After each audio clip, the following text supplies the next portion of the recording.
Olá, meus irmãos, que Deus abençoe a todos. Hoje, aqui no Estudo Escatologia, nós vamos falar acerca do milênio.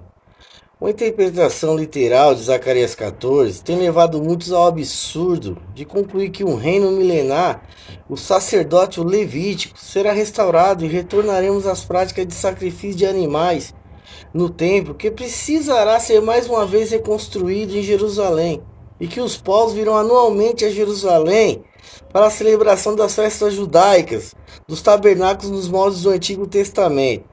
Os dispensacionalistas, eles fazem questão de ignorar o fato de que o templo se revestiu de um novo significado no Novo Testamento, tornando-se um tipo de Cristo e de sua igreja, encontrando aí o seu último definitivo significado e cumprimentos. O termo templo aparece 12 vezes no livro de Apocalipse, e cada uma das ocorrências está se referindo ao templo celestial, ao Senhor Deus mesmo. Nela não vi santuário, a Bíblia diz. É o Senhor Deus Todo-Poderoso Cordeiro. Se você verificar, você vai ver lá em Apocalipse 21, 22. Deus não habita em templos construídos por mãos humanas. Atos 7, 48, 17, versículo 24.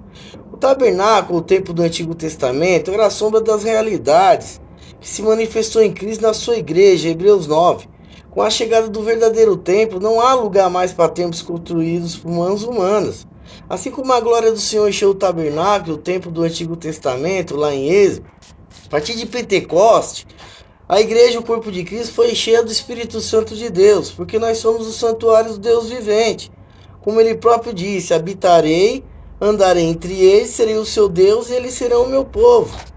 Jesus fez um sacrifício eficaz, irmãos, pleno, uma vez por todos, não havendo, portanto, mais lugar para cerimônias e sacrifícios judaicos, que haviam sido instituídos como sombras das coisas do passado.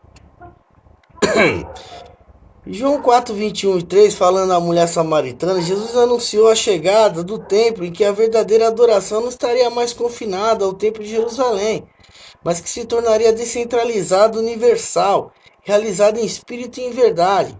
Mas os dispensacionalistas, em sua insistência de enxergar dois povos, em Israel e igreja, e com sua crença na existência de dois propósitos, planos distintos para cada um desses povos, acaba promovendo a revitalização no seio evangélico das sombras do Antigo Testamento, que já foram plenamente superadas pela substância do Novo Testamento. Entretanto, Deus não tem dois povos, mas somente um. O Novo Testamento vê as profecias do Antigo Testamento encontradas em seu cumprimento em Cristo e sua igreja. A igreja foi edificada sobre o fundamento dos profetas e dos apóstolos, Efésios 2, 14 e 16, e não constitui segundo o povo de Deus. Deus tem apenas um povo. Os gentios crentes foram enxertados na mesma oliveira, tomando parte dessa mesma raiz, tronco dos hebreus, que é Abraão, Romanos 11. Não existe um plano de salvação distinto para Israel, pois Deus não faz exceção de pessoas. A esperança futura para Israel é aceitar o Cristo, sendo novamente reconduzido a esta mesma única árvore, que é a oliveira, o corpo de Cristo, que é a igreja, da qual fazem parte judeus e gentios crentes. Não havendo mais lugar para distinções, divisões em Cristo, foi derrubada a parede da separação que existia entre gentios e judeus. Portanto, os cristãos que defendem a necessidade da reconstrução do templo estão regredindo ao sistema sacrificial do período pré-cristão.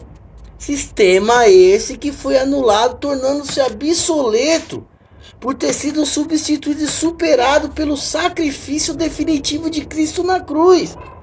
Pois o sacrifício de Cristo é verdadeiro, do Cordeiro de Deus não permite mais lugar para outros sacrifícios. O retorno à prática desse sacrifício, um templo construído por mãos humanas, ainda que tenha um caráter de celebração simbólica, é algo descabido, que revela um descaso para com o sacrifício supremo realizado por Cristo na cruz. Por isso, irmãos, o perigo do literalismo no milênio literal é um absurdo. Visto que Atos 15, 14, quando Tiago afirma que a profecia de Amós cumpriu-se em Cristo, que restauraria o tabernáculo de Davi no sentido espiritual, junto com judeus e gentios da nova aliança. Portanto, tal profecia acerca de um milênio inteiro é um absurdo, porque o reino de Davi não foi restaurado como nos dias de Davi, mas espiritualmente em Cristo. Isso, portanto, é negar o sacrifício de Cristo, pleno e eficaz uma vez por todos, não havendo lugar mais para cerimônias abolidas, que são sombras das coisas futuras, Hebreus 11. E o Novo Testamento, ela interpreta as profecias de Zacarias no sentido alegórico e não literal. Veja o contraste. Lá em Zacarias 14, diz assim: fugireis pelos montes, Lucas 21, 20 e 24. O restante do povo não será expulso da cidade quando vier Jerusalém cercado dos exércitos. Saber que ele está próximo à desolação. Lucas 21, 20. E Mateus 13, 14. E que repartirei no meio de ti os teus despojos, porque eu ajuntarei todas as nações para a peleja. Zacarias 24, 7. Mas será um dia único conhecido do Senhor, nem dia e nem de noite, não havendo luz à tarde. Zacarias 14, 9. O Senhor reunirá sobre toda a terra naquele dia, um só será o Senhor, e um só será o seu nome. Contraste, Apocalipse 11, 15. Os reinos do mundo vieram a ser de nosso Senhor Jesus Cristo, e eles reinarão para todo sempre. Zacarias 14, 11. Habitarão nela, e não haverá mais maldição, e Jerusalém será habitada. Contraste, nunca mais haverá maldição. Apocalipse 22, 3. Zacarias 14, 10. Toda a terra será transformada em planície. Jerusalém será exaltada. Contraste, Apocalipse 21, 1, 3. Vi um novo céu, uma nova terra, pois o primeiro céu e a primeira terra já não existe. Vi a nova Jerusalém descer do céu, e Deus habitará com eles. Apocalipse 21, 10 e diante. Zacarias 14, 10. Vamos lá. Esta será a praga com que o Senhor ferirá todos que guerrearem contra Jerusalém. Contraste, Apocalipse 19, 15 e 18. Saiu da sua boca uma espada afiada para com ela ferir as nações, e regerá com vara de ferro. Zacarias 14, 6. Todos que restarem de todas as nações que vierem contra Jerusalém subirão de ano em ano a adorar o Rei, o Senhor dos Exércitos, e celebrar as festas dos tabernáculos. Contraste, Apocalipse 19, 15, 18. Saiu as nações, andarão à sua luz, e os reis da terra trarão para ela honra e glória das nações, e andarão na sua luz. As portas não se fecharão nem de dia e nem de noite. O problema aqui dos pré-milenistas é que eles querem levar uma interpretação somente para o futuro, visto que nessa narrativa de fugir para os montes, ao qual citei agora, Zacarias 14, tem uma profecia cumprida no ano 70, com a queda de Jerusalém. Mas Cristo não veio ainda, irmão. E quando o profeta falou acerca dessa passagem, estava se referindo àquela geração que não passaria, mas não que acabaria ali, mas que os sinais se intensificariam com mais frequência. Então nem tudo na profecia de Zacarias está se referindo aos fins dos dias, mas a algo também que aconteceu em cada época, em cada geração. Quanto à ressurreição, irmão, dos 1000 anos, ela é simbólica. Apocalipse 20, 1 versículo 5, é de caráter espiritual, sendo a referência ao novo nascimento e à condição dos salvos escritos no livro da vida, como se pode ver no texto paralelo que se encontra no versículo 15. Pois quem nasceu de novo não sofre o dano da segunda morte ou condenação do inferno. O versículo 14 diz que na segunda morte é o lago de fogo. Nenhuma condenação há para os que estão em Cristo Jesus. Romanos 8. Em verdade vos digo, quem ouve a minha palavra e crê naquele que me enviou, terá vida eterna, não entra em juízo, mas passou da morte para a vida. João 5, 24. Portanto, quem tem o seu nome escrito no livro da vida, ou seja, quem já participou dessa primeira ressurreição, não vai sofrer dano dessa segunda morte. É isso que Paulo está falando aqui. Tanto a primeira ressurreição como a segunda morte são de caráter espiritual. como a segunda morte são de caráter espiritual, irmãos, entendeu? Não seria coerente dizer que a ressurreição física livra o homem de uma condenação espiritual. O Novo Testamento, ele usa frequências, o termo de ressurreição, ressuscitados, ressurresso, para descrever a condição do crente em Cristo, tendo sido sepultados, juntamente com ele no batismo, ao qual igualmente fossem ressuscitados, mediante a fé do poder de Deus, que o ressuscitou dentre os mortos. Portanto, se fomos ressuscitados com Cristo, buscai as coisas lá do alto, a Bíblia diz. Sentado à direita de Deus, fomos, pois, sepultados com ele na morte pelo batismo, para que com Cristo fomos ressuscitados, dentre os mortos pela glória do Pai. Assim também andemos com novidade de vida. Romanos 6,4. Nós sabemos que já passamos da morte para a vida, porque amamos, irmãos, aquele que não ama permanece na morte. 1 João 3,14. Deus não é Deus de mortos, mas de vivos, de como os mártires cristãos estão vivos em Deus e reinam com Cristo. Vemos no capítulo 5 do Evangelho de João o emprego do termo ressurreição, tanto no sentido espiritual como no físico, isso no sentido do contexto. Portanto, não seria de estranhar que o mesmo acontece nesse outro escrito de João. A primeira ressurreição mencionada em Apocalipse 20 é espiritual, apresentada aqui principalmente para identificar os vitórias dos mártires que vivem e reinam com Cristo, pois o estado intermediário dos crentes entre a morte e a ressurreição é um período de vida, Lucas 20, versículo 38, e consciência, Apocalipse 6, 9 e 11, que segundo Paulo, é incomparavelmente melhor do que os dos crentes da morte, Filipenses 1, 23, que o faz até preferir desfrutarem da presença do Senhor na dimensão superior, por se acharem diante do trono de Deus, servindo a Deus dia e noite, no seu santuário, já não tem mais fome nem sede, não sobe mais impérios da vida, pois são apacentados e consolados por Jesus, Apocalipse 7,15. E aqui em Apocalipse vemos que eles também partiram de alguma maneira o privilégio de reinar juntamente com Cristo. Já a segunda ressurreição é descrita nos versos 11 e 13 como algo distinto da primeira, sendo um caráter referência à ressurreição do corpo que se dará por ocasião da segunda vinda de Cristo. A primeira vinda de Cristo nos trouxe a primeira ressurreição, que é o novo nascimento. E a segunda vinda nos traz a segunda ressurreição, que também será espiritual. Segunda morte é uma referência ao castigo eterno, o que implica em que a primeira ressurreição mencionada por não seja uma ressurreição física, pois se os crentes já tivessem, aqui em Apocalipse 26, ressuscitados fisicamente, em corpo glorificado, eles já estariam desfrutando o gozo pleno e total da vida vindoura, e não se necessaria dizer que sobre eles, segunda a morte, não tem poder.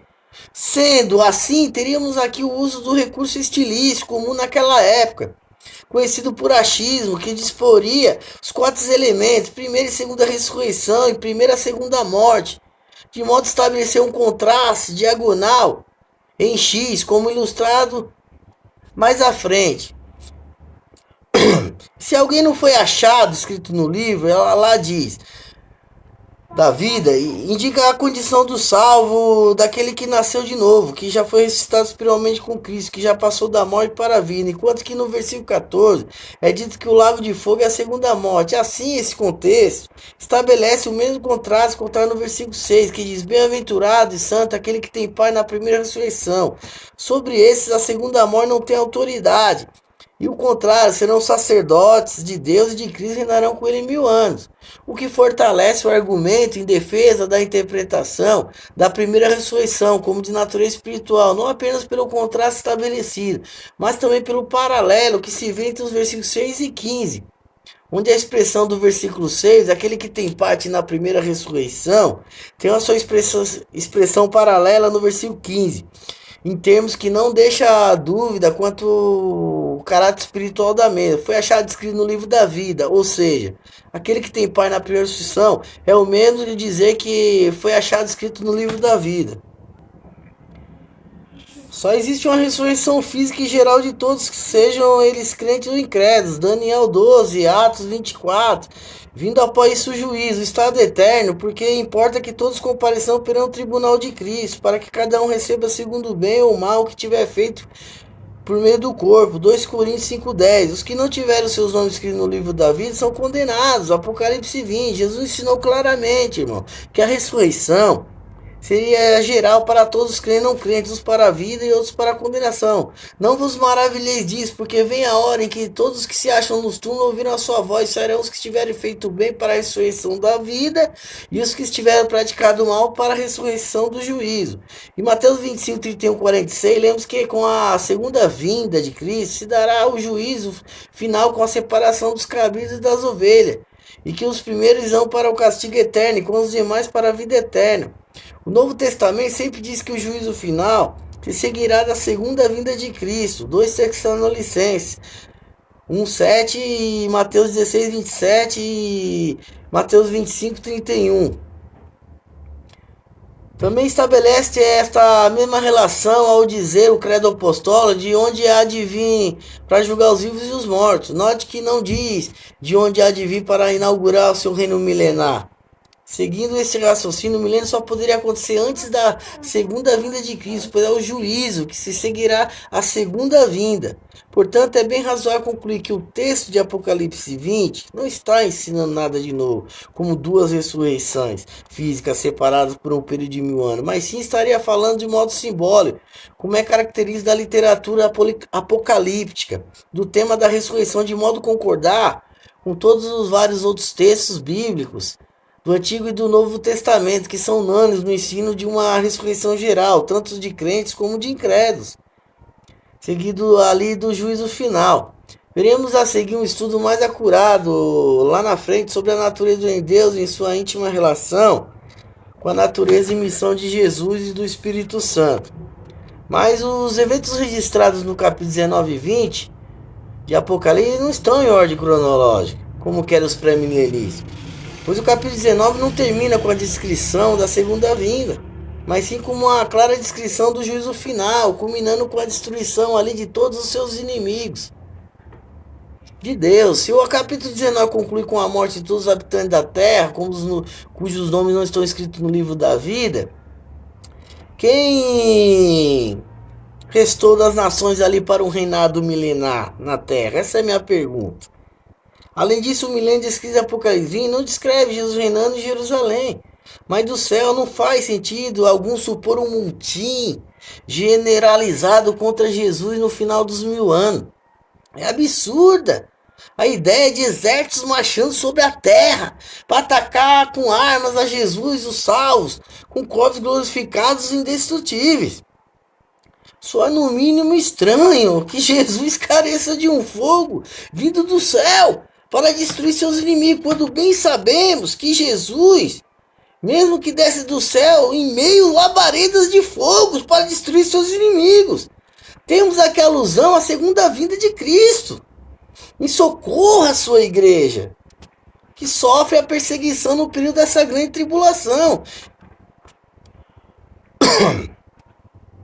Veja que o Senhor virá no fogo e seus carros são como um turbilhão, a Bíblia diz. Transformará em fúria a sua ira, em labaredas de fogo, a sua repreensão. Pois com fogo e com espada o Senhor executará julgamento sobre todos os homens. Isaías 66, do versículo 15 e 16. Jesus não é ajudado por labaredas de fogo. Ele retorna à terra em labaredas de fogo. Diante da segunda vinda de Cristo, os pecadores não têm esperança de um reino milenar, mas sim uma terrível expectativa do juízo final. Jesus claramente ensinou que a segunda vinda precipitaria imediatamente esse juízo final, quando o Filho do Homem vier em sua glória com todos os anjos, assentar-se-ão em seu trono na glória celestial. Todas as nações serão reunidas diante dele, e ele separará uma das outras, como separa as ovelhas dos bodes. Então dirá aos que estiverem à sua esquerda: malditos, aparte de mim para o fogo eterno, preparado por diabo e seus anjos. Mateus 25, 31, 46. A parábola das 10 virgens ensina que não há esperança de vida e nem de salvação para os perdidos após a segunda vinda de Jesus. Não faz referência a um arrebatamento secreto não, irmãos, como os dispensacionalistas acreditam, ficando assim descartada a ideia de uma segunda oportunidade de vida e salvação para os não salvos após o arrebatamento da igreja. Por que razão Jesus, após sua vinda gloriosa, deveria ainda ter que governar sobre os seus inimigos com vara de ferro e ainda ter que esmagar a absurda rebelião no fim do milênio? Porque então haveria espaço para mais uma rebelião e mais uma guerra após a destruição do último inimigo por ocasião da segunda vinda de Cristo.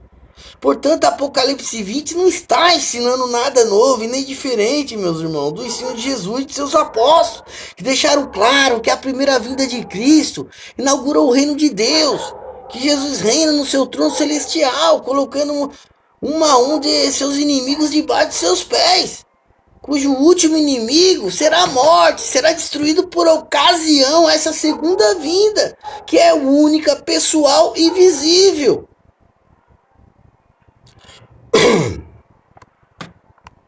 Que ali promoverá a ressurreição geral de todos para o juízo final, quando o joio ali é separado do trigo e os bodes das ovelhas.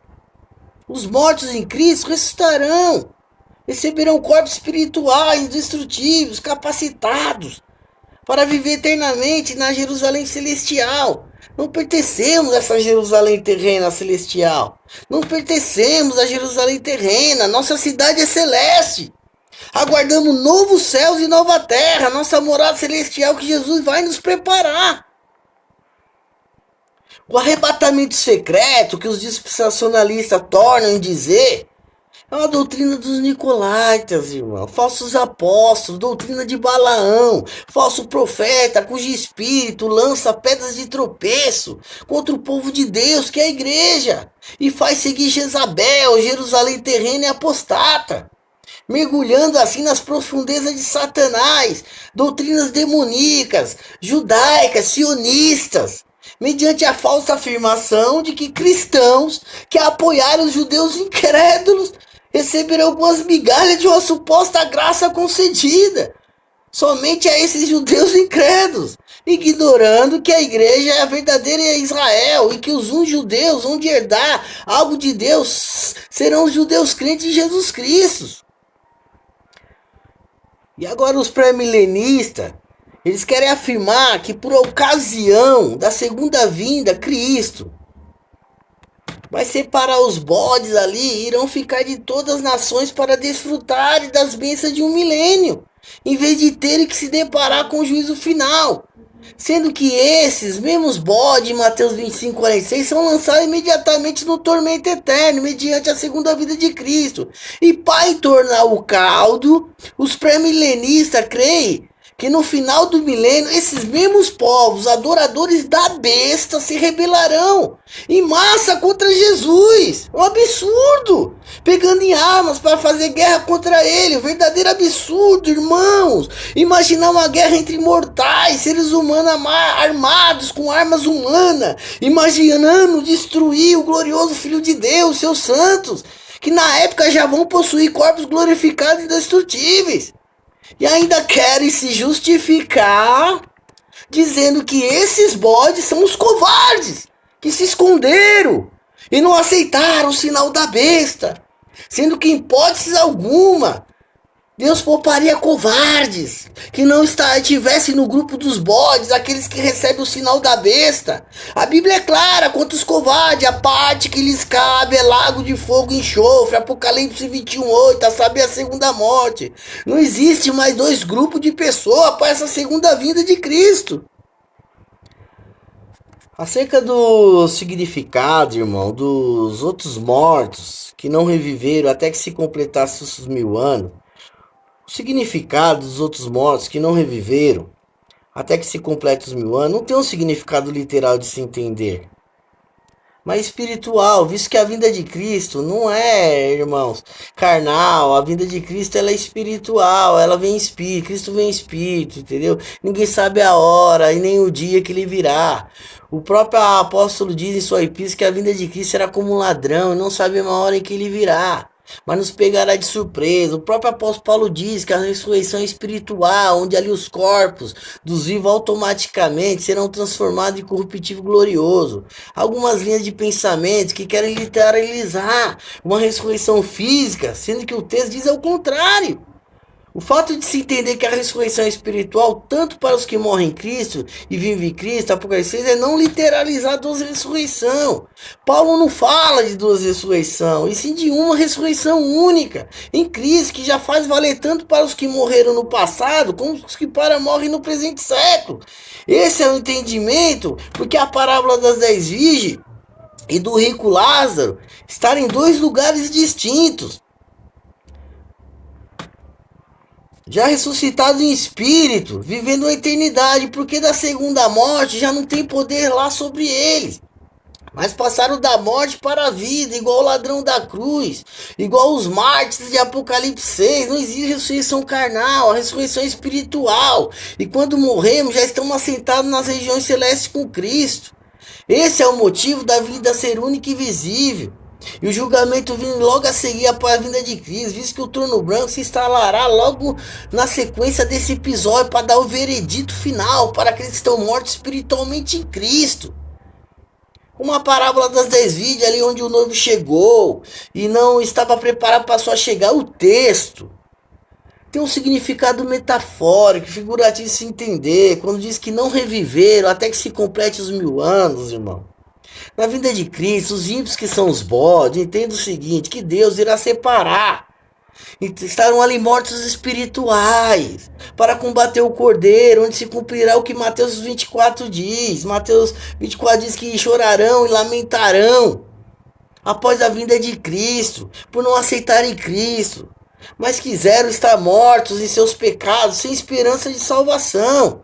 Cristo virá para combater os mortos vivos em espíritos, que não reviveram em seu entendimento e não nasceram de novo da água do Espírito. Esse é o significado metafórico do texto. Diz que não reviverão e não ressuscitarão em espírito, como aqueles que tiveram parte da primeira ressurreição, que tem um significado de 1000 anos.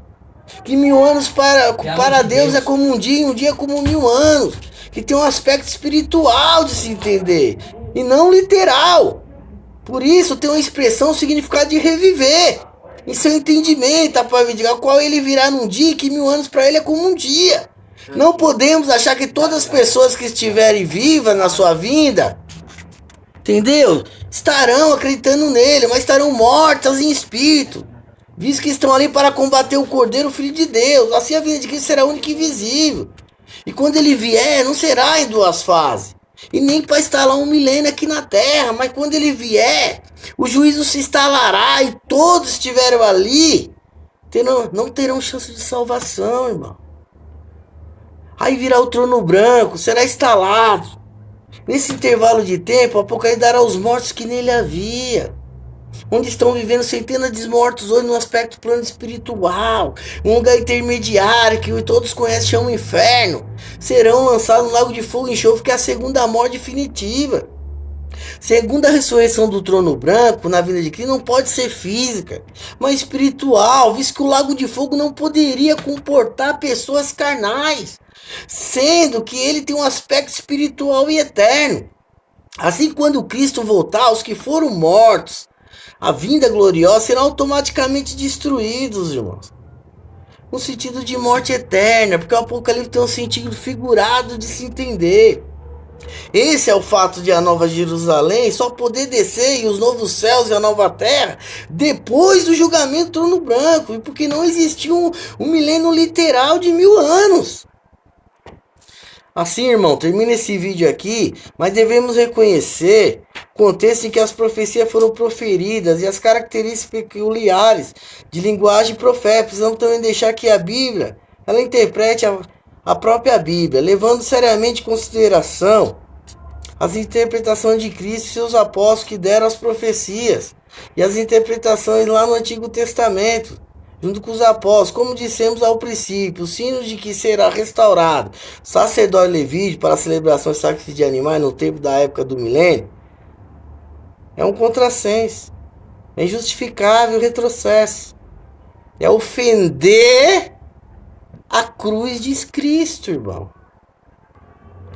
O futuro aqui deve ser encarado como a consumação da realidade, e não como um retorno às sombras do passado em Cristo e sua igreja. Já nesta era, e ainda mais plenamente na Nova Jerusalém, que se cumpram as profecias que dizem a respeito da restauração de Jerusalém e do reino de Israel. A própria promessa de uma terra prometida será cumprida na Nova Jerusalém, como disseram Paulo e o autor de Hebreus.